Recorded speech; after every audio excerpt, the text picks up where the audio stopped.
हरि ओम.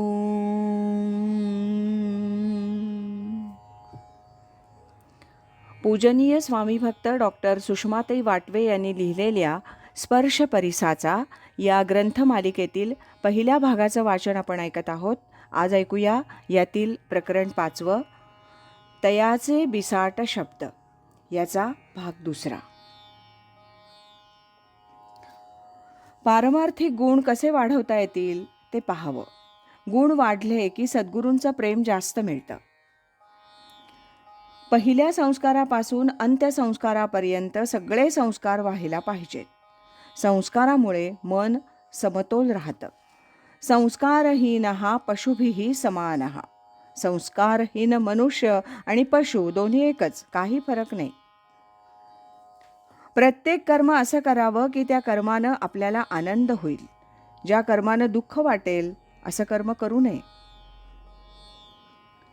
पारमार्थिक प्रगती हवी तर नित्यनेमानं ध्यानधारणा, नामस्मरण हे करावं. भगवंताविषयी प्रेम असावं. सज्जन मंडळी, गुणी प्रामाणिक मंडळी यांच्यावर प्रेम असावं. सज्जन मंडळी जगात सर्व काळी असतात. त्यांच्यावर प्रेम म्हणजे भगवंतावर प्रेम. परमार्थ करणारानं व्यवहारातही दक्ष असावं. परमार्थाची ओढ वाढेल तसतसा साधनेला जास्त वेळ देऊन व्यवहाराला कमी वेळ द्यावा. संसाराची जबाबदारी नसलेल्या व्यक्तीनं तर जास्तीत जास्त वेळ साधनेला द्यावा. कर्म गौणत्वानं घ्यावीत. बाहेरच्या काही गोष्टींपासून समाधान मिळतं. पैसा, घर, चांगली माणसं यांचं समाधान आहेच, पण हे समाधान आतल्या समाधानावर अवलंबून असतं. आत समाधान असेल तर बाहेरचं समाधानही कायम टिकतं. आतलं समाधान फार मोठं आहे. आतच शांती, दया, क्षमा, प्रेम पाहिजे. समाधान हे त्याचं फलस्वरूप आहे.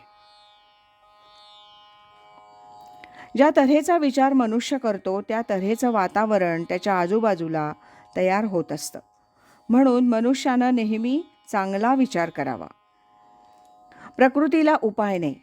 आपण प्रयत्नपूर्वक ती बदलायला पाहिजे. सत्वगुणी करायला पाहिजे.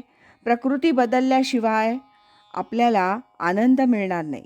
प्रकृती चांगली सत्वगुणी नसेल तर त्याचा दुसऱ्यालाच त्रास होतो असं नाही, तर आपल्यालाही खूप त्रास होतो. आपल्याला आनंद मिळण्यासाठी का होईना आपली प्रकृती आपणच बदलली पाहिजे. कुटुंबाचं, समाजाचं, राष्ट्राचं ऋण आहे, देव ऋण आहे. त्या सगळ्या ऋणातून नुसतंच निवृत्त होऊन कसं चालेल? निवृत्तीचं वय 75 सांगितलंय. शरीर अगदीच थकलं असेल तर लवकर निवृत्त होणं ठीक आहे, पण जर कोणी 30-40शीतच निवृत्त होण्याचा विचार करत असेल तर ते योग्य नाही. त्यांनी आपलं कोणतंच ऋण फेडलं नाही असं होईल. आपल्या कुटुंबाविषयीचं कर्तव्य पार न पडता निवृत्त होणं हे मला पटत नाही.